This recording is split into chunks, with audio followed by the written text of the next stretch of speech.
Kovo 13-ąją Kauno Žalgirio arenos amfiteatre finišavo KTU organizuojamos karjeros dienos. Šiais metais mugės uždarimas vyko kiek neįprastai. Visi studentai, įmonės ir universiteto vadovai buvo kviečiami į forumą, kuriame diskutavo, kaip spręsti studentų problemas, kylančias dėl darbo patirties ir praktikos vietos stygiaus. Žmogui naudingiau turėti tarp kryptinės specialybės, ne tarp sritinės, jis visada geriau prisitaiko prie gyvenimo. Tai įvertinant šitą reikėtų save modeliuojant kiekvienam apie tai galvoti.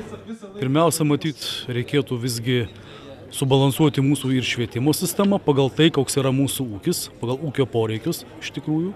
Na ir kitas dalykas, kad studentai ir patys turėtų daugiau stengtis įgyti praktinių įgūdžių, kurie leistų jiems susirasti būtent pirmąjį darbą. 9 metus iš eilės organizuotos KTU karjeros dienos sulaukia gausaus skaičiaus įmonių ir turbūt iki šiol didžiausio studentų aktyvumo. Patys studentai šias karjeros dienas taip pat vertino labai pozityviai, teigdami, jog tai puikiai galimybė susirasti darbą.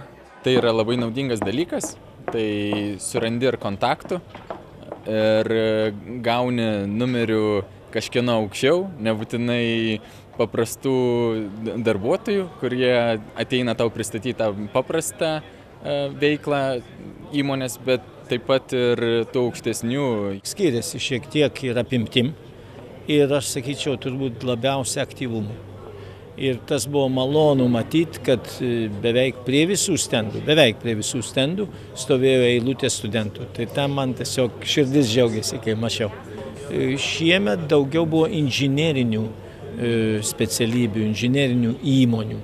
Ir tai natūralu, visuomenė pradeda suprasti, kad inovacijos, technologijos yra vos ne visuomenės pagrindas. KTU karjeros dienas planuojame rengti ir kitais metais, bei dar labiau skatinti verslo įmonių, universiteto ir studentų bendradarbiavimą.